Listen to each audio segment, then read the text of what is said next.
આંતરયાત્રાનો એક મજાનો પથ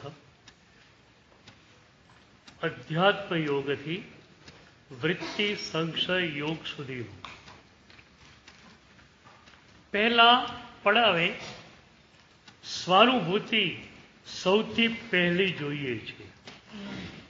સ્વાનુભૂતિ વિના આ યાત્રા શરૂ થતી નથી. બીજા બે આંતરયાત્રા પથમાં તમને ઠેઠ નીચેથી ઉચકીને આગળ લઈ જવામાં આવે છે. અહીંયા માત્ર સ્વાનુભૂતિ પછી જ તમને આગળ લઈ જવામાં આવે છે. આત્માને જ જાણવો છે, આત્માને જ અનુભવવો છે. પરમાગી છે પણ નહીં. ઔપનિષદિક પરંપરાની એક મજાની ઘટના તમને કહું. યાજ્ઞવલ્ક્ય વિદ્વાન બ્રાહ્મણ છે. બે પત્નીઓ એમની છે. સંન્યાસ લેવાનો વિચાર આવ્યો. બંને પત્નીઓને બોલાવીને કહ્યું, મારે સંન્યાસ લેવો છે. મારી જે પણ સંપત્તિ છે એને અડધી અડધી તમારા બેમાં વહેંચી આપું છું. એ વખતે બેમાંથી એક, જેનું નામ મૈત્રેય હતું, કે મૈત્રેયે કહ્યું કે આનો શું અર્થ? નશ્વર સંપત્તિ મારી જોઈતી નથી.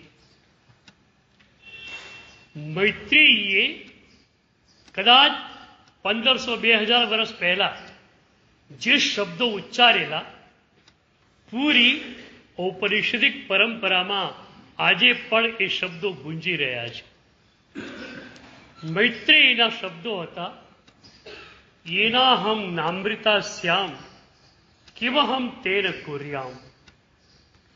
જેનાથી મને અમૃત તત્વ ન મળે એ નશ્વર સંપત્તિનું મારે કામ કોઈ નથી. પતિને કહે છે, આ બધી સંપત્તિ મારી બહેનને આપી દો, હું પણ તમારી પાછળ પાછળ જ આવું છું સંન્યાસ લેવા માટે.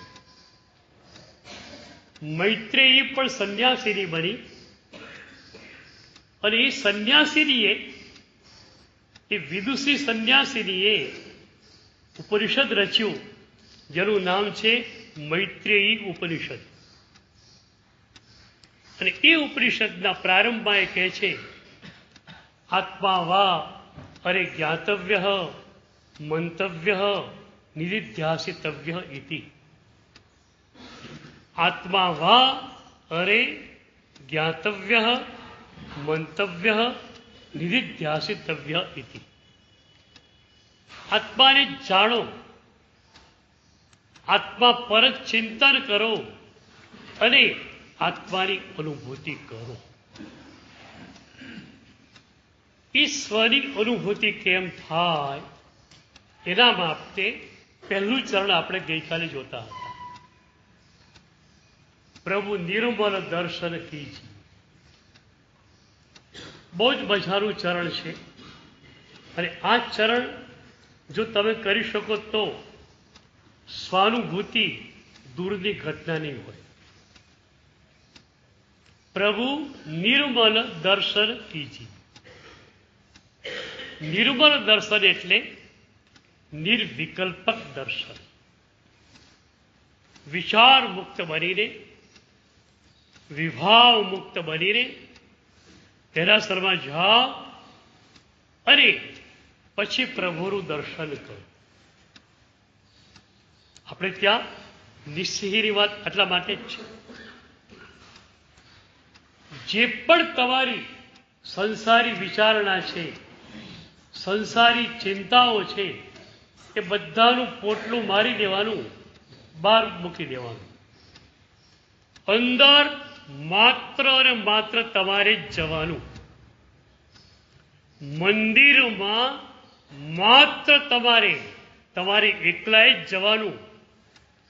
વિચારોને સાથે લઈને નહીં જવાના. વિચારો આવે ત્યારે શું થાય તમને સમજાવું.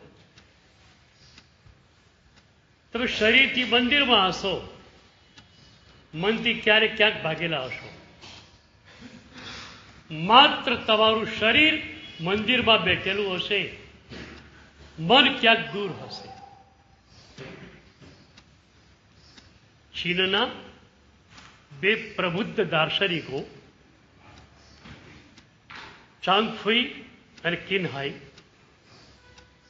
બંને લગભગ 80 વર્ષની ઉંમરના બહુ જ વિદ્વાન અને આપણે કહીએ ને પરિણતિવાળા સાધકો, 80 વર્ષની ઉંમરે પણ ઈશ્વર પ્રણિધાનને એ તો બધું છે જ, એની સાથે સાથે વિદ્યાર્થીઓને અભ્યાસ કરાવવાનું પણ ચાલુ છે. એક વખત કિન્હાઈ જે હતા તે ચિંગફુના ઘર પાસેથી નીકળે છે અને વિચાર થયો ઘણા વખતથી ચિંગફુને મળ્યો નથી, આજ જરા મળી લઉં. એ મોટો વિદ્વાન ચિંગફુના ઘરે આવે છે. 80 વર્ષની ઉંમર ચિંગફુની, પગે થોડી તકલીફ, નીચે બેસી શકે નહીં, ચાલવામાં પણ તકલીફ પડતી. એમાં મોટો વિદ્વાન આવ્યો.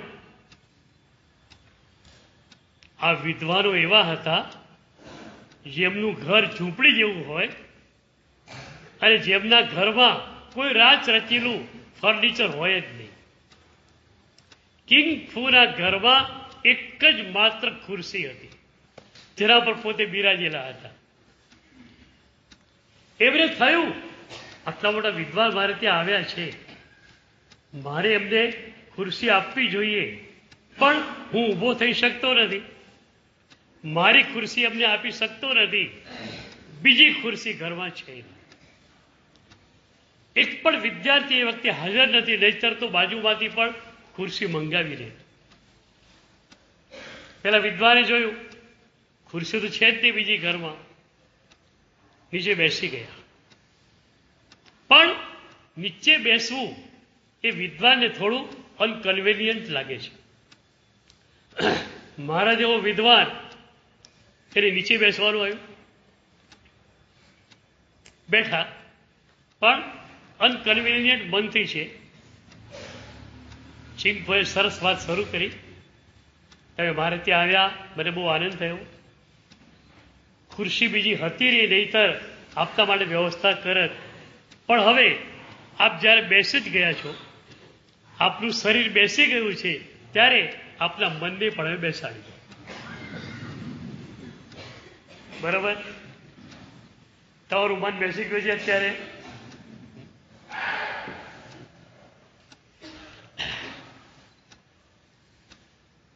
પ્રભુ નિર્મલ દર્શન કીજીએ, વિકલ્પો નહીં, વિચારો નહીં. જે વાત આપણા પૂર્વ મહર્ષિએ કરી છે એ જ વાતને આજનો મનોવૈજ્ઞાનિક પણ કહી રહ્યો છે. આજનો મનોવૈજ્ઞાનિક કહે છે કે આજનો માણસ કોઈ પણ ક્રિયા પૂરી કરતો નથી. એ જમતો હોય છે, ઓફિસે જવા માટે 10 વાગે, ત્યારે લુસફુસ જમે છે, કારણ એનો વિચાર ઓફિસમાં છે. જમવાની ક્રિયા ચાલે છે, મન એનું ઓફિસમાં પહોંચી ગયું છે. ઓફિસેથી સાંજે ઘરે આવે છે ત્યારે ઓફિસની ફાઇલ મનમાં બંધ કરીને આવતો નથી. ઓફિસ બંધ કરે છે, ઓફિસની ફાઇલ એના મનમાંથી બંધ થતી નથી. અને એટલે એ ઘરે આવીને નાના દીકરા જોડે રમી શકતો નથી કે પત્ની જોડે પ્રેમથી વાત કરી શકતો નથી. ઓફિસેથી ઘરે આવ્યો, ઓફિસની ફાઇલ ચાલુ, ઘરેથી ઓફિસે જશે ઓફિસે, બેસશે ઓફિસમાં, ઘરની ફાઇલ ખુલ્લી હશે. આ તો પત્ની આમ કીધું, પત્ની મારો પર નારાજ થઈ ગઈ, આમ થયું તેમ થયું. એટલે ભાઈ જ્યાં બેઠો છે વિચાર કરે. અમે લોકો અમારા ગુરુદેવ અરવિંદ સુરી દાદાની જન્મભૂમિ મનફરામાં ચાતુર્માસ માટે જવાના હતા. મનખ્યારી પેલા સામખ્યારી આવે છે. તો કટારિયાજી તીર્થથી સામખ્યારી થઈને મનપરા જવાનું હતું. સામખ્યારી 2 કિલોમીટર પહેલા એક ફેક્ટરી છે પાલનપુરના જૈન ભાઈની. એમને ખ્યાલ આવ્યો કે આવતીકાલે સાહેબ કટારિયાજીથી સામખ્યારી પધારવાના છે. તો એને થયું કે મારે ત્યાં પધારે અને મને નૌકાશ્રીનો લાભ આપે તો બહુ સારું. કે ભાઈ કટારિયાજી આવ્યા, સાહેબ આપણે ચોક્કસ લાભ આપો.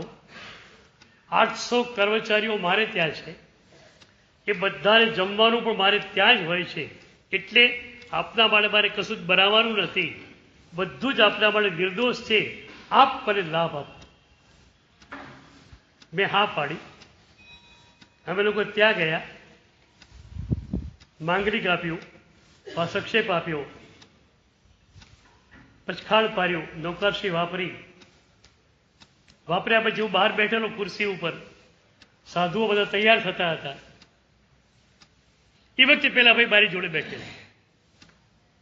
મને કે સાહેબ 800 કર્મચારીઓ છે મારી પાસે, દર વર્ષે એક યોગ ગુરુને હું લાવું છું મારે ત્યાં, અને 800 કર્મચારીઓને યોગા શીખવાડું છું. એટલા માટે કે યોગ જો એમની પાસે આવશે તો એમનું જીવન પણ સુખી બનશે, એમનામાં એક તન્મયતા, તલ્લીનતા આવશે, અને એને કારણે મારું કામ પણ ડેડિકેશન પૂર્વક એ લોકો કરશે. તમને ખ્યાલ નહીં હોય, આજે બિઝનેસ મેનેજમેન્ટમાં અને સૈન્યમાં પણ યોગાનો પ્રવેશ થઈ ચૂક્યો છે. કારણ એક જ છે, બિઝનેસ તમારો વ્યવસ્થિત તમે ક્યારે કરી શકશો? એ વખતે તમે પૂરેપૂરા એમાં હશો તો આપણી ક્રિયાઓ સમ્યક ક્યારે થઈ શકે? જે વખતે જે ક્રિયા કરો ત્યારે મન ટોટલી એમાં હોવું જોઈએ. there should be the totality. શરીર ત્યાં હોય ક્રિયામાં, મન ત્યાં ન હોય તો ચાલી ન શકે. આપણે ત્યાં ક્રિયામાં એક દોષ દેખાડ્યો છે, અન્યમુદ. એનો અર્થ એ છે, ધારો કે તમે સાંજે સંધ્યા ભક્તિમાં ગયેલા, બહુ સરસ ભક્તિ ગીતો ગવાયા, બહુ જ આનંદ આવી ગયો, સરસ. એ વખતે આનંદને માણ્યો, બરોબર છે. પછી પ્રતિક્રમણ માટે આવ્યા, સામાયિક લીધું, પ્રતિક્રમણની ક્રિયા શરૂ થઈ. એ વખતે જો એમ લાગે કે પેલી સંધ્યા ભક્તિની ક્ષણો કેટલી મજાની હતી, કેટલા સરસ ભક્તિ ગીતો, કેટલા સરસ તરબોળ બની જવાતું, આ પ્રતિક્રમણની ક્રિયા થોડી લુખ્ખી પડે છે. આટલો પણ વિચાર આવે ને તો એને ક્રિયા પરનો અનાદર કર્યો છે. એક સૂત્ર યાદ રાખો, there should be the totality. તમારું મન સમગ્રતયા પ્રભુને આપો, અડધું નહીં.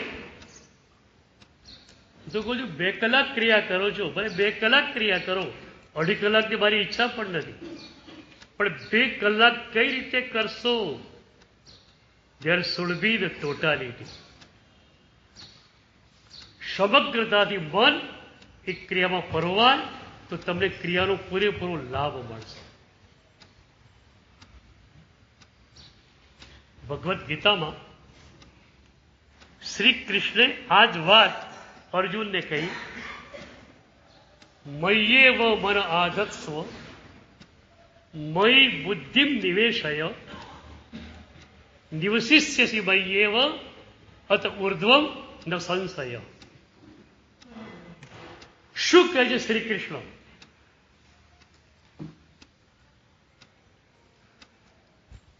મારે વિશે તારા મનને તું જોડી દે. મયી બુદ્ધિમ નિવેશયો, તારી બુદ્ધિને મારી સાથે જોડી દે. બીજા કોઈની સાથે નહીં, માત્ર મારી સાથે. તારું મન સંપૂર્ણતયા મને આપી દે. અર્જુન પૂછે છે, એ બી કાચો બચો હતો, ચાલો હું મન તમને આપી દઉં, તમે મને શું આપશો? શ્રી કૃષ્ણ ચેતના, આપણે કહીએ પરમ ચેતના, કેટલું મોટું વરદાન આપે છે. શ્રી કૃષ્ણના શબ્દો છે, નિવસિષ્યસી મય્યેવ અત ઉર્ધ્વમ ન સંશય. અર્જુન, જે ક્ષણે તે તારું મન પૂરેપૂરું મને આપ્યું, એ ક્ષણથી તું મારી ભીતર જ રહીશ, તું મારી બહાર નહીં રહી શકે. જે ક્ષણે તે મને તારું મન સંપૂર્ણતયા આપ્યું, એ ક્ષણથી તું મારો થઈ ગયો. આપણે સ્તવનમાં બોલીએ, હું પ્રભુ તારો, તું પ્રભુ. પ્રભુના થવો તો શું કરવું પડે? સમગ્ર મન પ્રભુને સમર્પિત કરી દેવું પડે. મીરાએ આજ તો વાત કહેલી. મીરાએ કહેલું પ્રભુને કે પ્રભુ, મારા મનની ચૂંદડીને બીજો કોઈ રંગ મારે લગાડવો નથી. લાલ ન રંગાવું, હરી ન રંગાવું, તેરે ही रंग में रंग दे चुनरिया. મારે કોઈ કલર, કોઈ રંગ સંસારનો જોઈતો નથી. લાલ ન રંગાવું, હરી ન રંગાવું, લાલ રંગ મારે જોઈતો નથી કે લીલો રંગ મારે જોઈતો નથી. તેરે ही रंग में रंग दे चुनरिया. તારા રંગમાં મારી ચૂંદડીને રંગી નાખ. મારા મનને પૂરેપૂરું તારા મય બનાવી દે. અને પછી કહે છે, પણ પ્રભુ તું કેવો રંગ લગાડી છે તો મને કહે. ऐसा ही रंग दो, ऐसा ही रंग दो कि रंगना ही छूटे, धोबिया धुए चाहे सारी उमरिया. પ્રભુ એવો રંગ લગાડી દે મારા મન પર, મારા મનની આ સુંદડી ઉપર, કે ક્યારે પણ એ રંગ જાય નહીં. ધોબિયા ધુએ ચાહે સારી ઉમરિયા. વિભાવનો ધોબી આવી જાય, રાગ અને દ્વેષનો ધોબી આવી જાય, ગમે એટલું એ વસ્ત્રને પટકે, પણ મારું મન માત્ર ને માત્ર તારામય રે, એવી રીતે મારા મનના વસ્ત્રને તું રંગી આવ. આ છે પ્રભુ નિર્મળ દર્શન કી છે.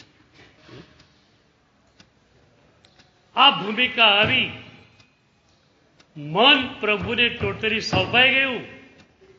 પછી પ્રભુની જવાબદારી છે, તમને સ્વાનુભૂતિ આપવી પ્રભુની જવાબદારી છે. બોલો, તમે અહીંયા આવી ગયા ચિરાવલા તીર્થમાં, શિબિરમાં, તો 3 વખત મારે તમારી સામે વાચના આપવી જ જોઈએ. મારે તમને પ્રભુની વાતો ખુલીને કહેવી જ જોઈએ. પછી મારી પર જ થઈ જાય છે ને. તમે માત્ર આવી ગયા, શિબિરોના નિયમોને તમે વળગી રહો છો, બસ તમારી યોગ્યતા આવી ગઈ, તમારી સજ્જતા આવી ગઈ, હવે મારે વરસવાનું રહ્યું. એ જ રીતે પ્રભુને મન આપી દો. જવાબદારી પ્રભુની છે. અમે લોકોએ જીવન પ્રભુને સોંપ્યું. એક એક ક્ષણની અમારી જવાબદારી પ્રભુ રાખે છે.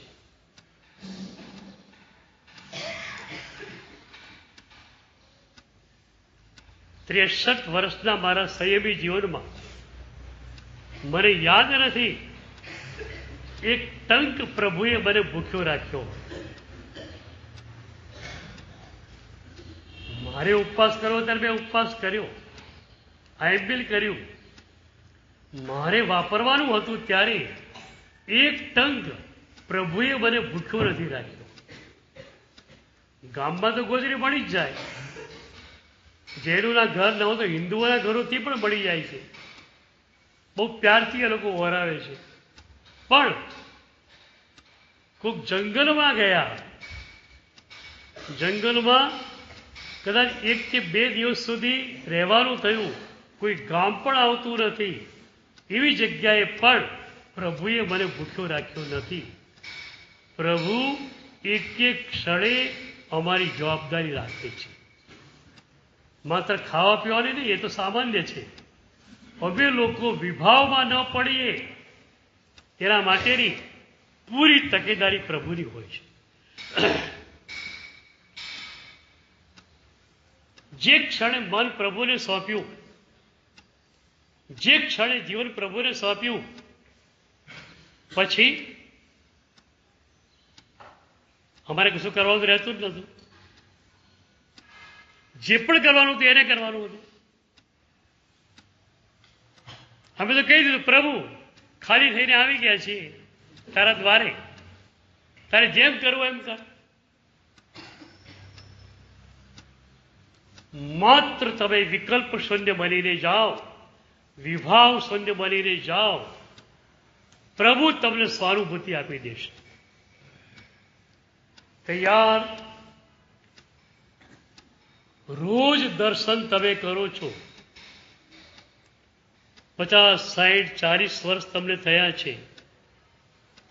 કેટલા દિવસો થયા? હજારો. તમને યાદ આવે છે એ હજારો દિવસોમાં 2-4 દિવસ એવા ગયેલા ત્યારે તમે પ્રભુમય બની ગયેલા, મંદિરમાં ગયા પછી.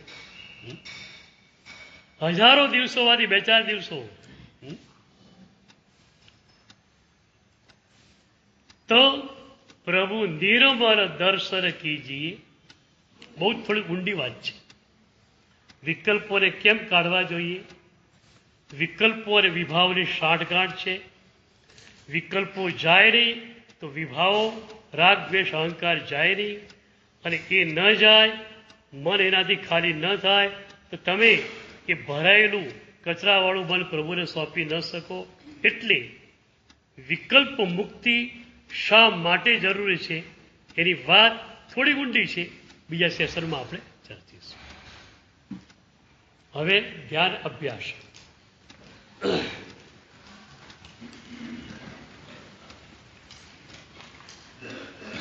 આંખે બંધ, શરીર સ્થિર, રીત ટકતા,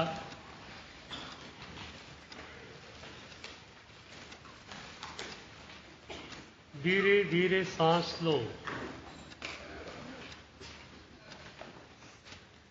गहरी सांस, लेकिन धीरे धीरे, धीरे धीरे सांस छोड़ो.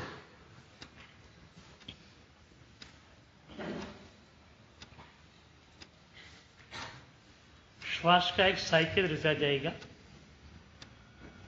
अभी आपके पास पूरी पूरी श्वास की साइकिल भी नहीं है. आप सब आधे आधे श्वास से जीते हो. पूर्ण श्वास आपके पास नहीं है. फेफड़े को पूरे भर दो और फेफड़े को पूरा खाली कर दो, तभी पूरा श्वास का साइकिल रचा जाता है. Deep breathing, 1 minute deep breathing करो.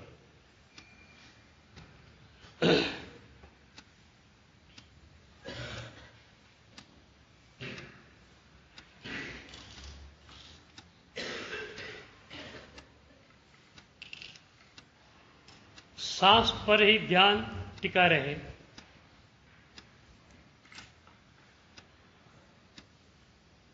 सांस जा रही है, धीरे धीरे श्वास आ रहा है.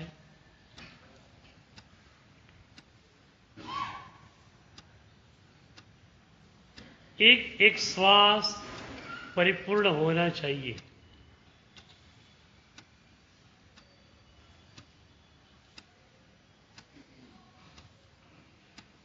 योगा में जाने के लिए सौથી पहले प्राणायाम तो अवश्य ही है, लेकिन हम एक कड़ी आगे जाएंगे.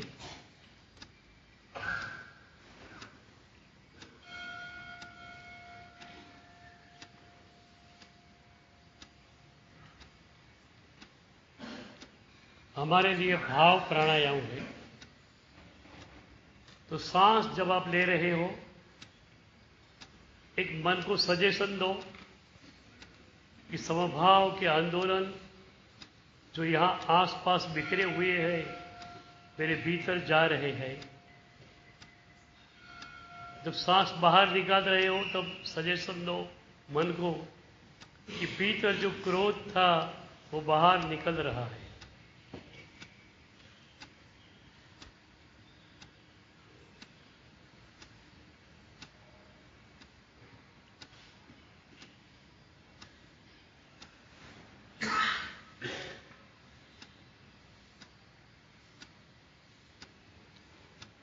मन श्वासोश्वास की प्रक्रिया में समभाव ऑटोमेटिकली अंदर जाएगा, क्रोध ऑटोमेटिकली बाहर आ जाएगा। आपको इसके लिए कुछ करना नहीं है, आपको सिर्फ अपनी सांस पर ध्यान देना है कि श्वास ठीक ठीक अंदर जा रहा है, ठीक ठीक बाहर आ रहा है।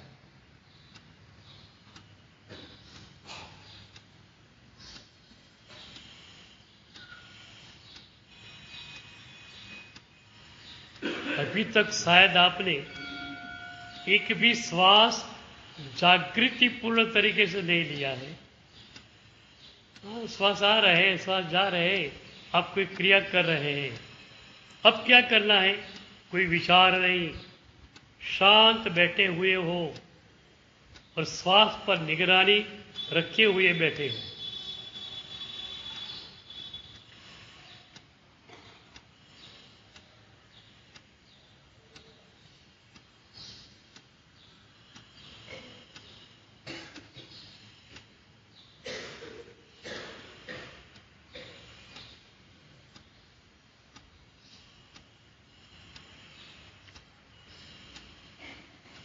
इस प्रक्रिया में प्रैक्टिस हो गई है तो अब आगे सोचो कि शरीर श्वास ले रहा है, शरीर श्वास छोड़ रहा है।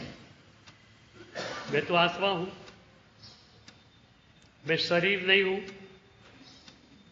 तो शरीर को श्वास लेता हुआ, श्वास छोड़ता हुआ मैं देख रहा हूं। अब दृष्टा भाव पर उपयोग को डालो। मैं देख रहा हूं कि मेरा शरीर श्वास ले रहा है। अब मैं श्वास नहीं ले रहा हूं, मेरा शरीर श्वास ले रहा है।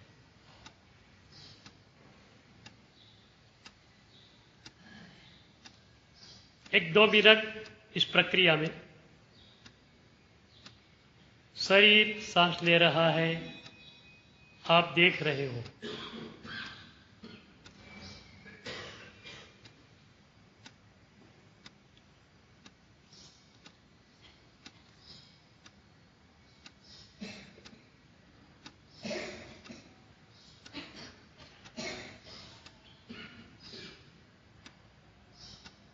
ये पहला चरण है भाव प्राणायाम। मन कहीं भटक न जाए, बरोबर देखो। मन को कहीं भी बाहर घुमाना नहीं है। कोई विचार नहीं, नींद भी नहीं, केवल जागृति। आप दृष्टा है, प्राणायाम की प्रक्रिया शरीर कर रहा है, आप उसे देख रहे हो। आप शरीर नहीं है, आप आत्मा है।